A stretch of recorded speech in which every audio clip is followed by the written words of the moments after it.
Alors je suis moi responsable de formation.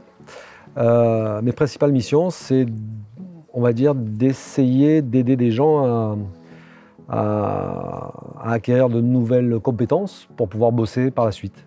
Donc dans le monde du tourisme, dans le domaine du tourisme, puisque c'est mon job moi depuis une trentaine d'années.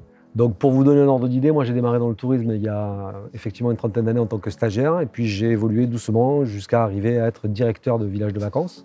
Et aujourd'hui je fais de la formation, c'est-à-dire que je forme les gens à essayer d'être des pros dans ce métier.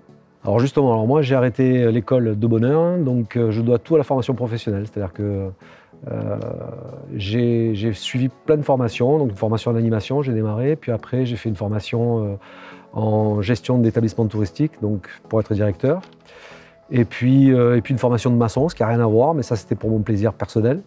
Et puis voilà, et puis donc j'ai suivi plein de formations professionnelles qui m'ont permis effectivement d'acquérir de nouvelles compétences, de nouvelles connaissances et pouvoir faire ce que je fais aujourd'hui, c'est-à-dire à mon tour apporter ma petite pierre à l'édifice de la formation. Je démarre à peu près à 8 h le matin jusqu'à 17 h maxi le soir. Alors une journée type, par exemple aujourd'hui, ce matin, on s'est retrouvé autour de 8 h autour d'un café, parce qu'on commence toujours par ça. Et ensuite, on est allé dans notre salle, on a installé nos ordinateurs, et puis on a commencé à bosser. Donc aujourd'hui, on bossait sur la création de CV, etc.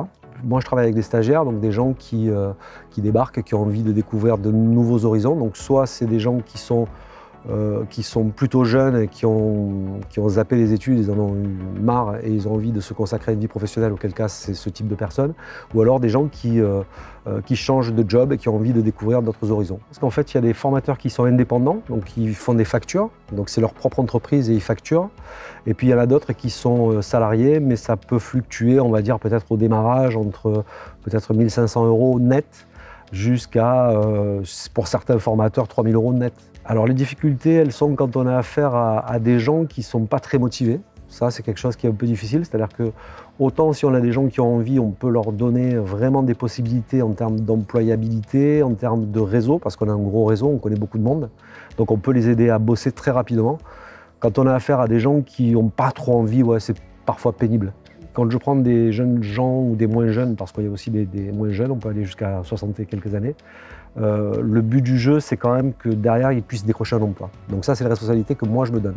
C'est-à-dire que je leur donne les moyens d'arriver à décrocher un emploi.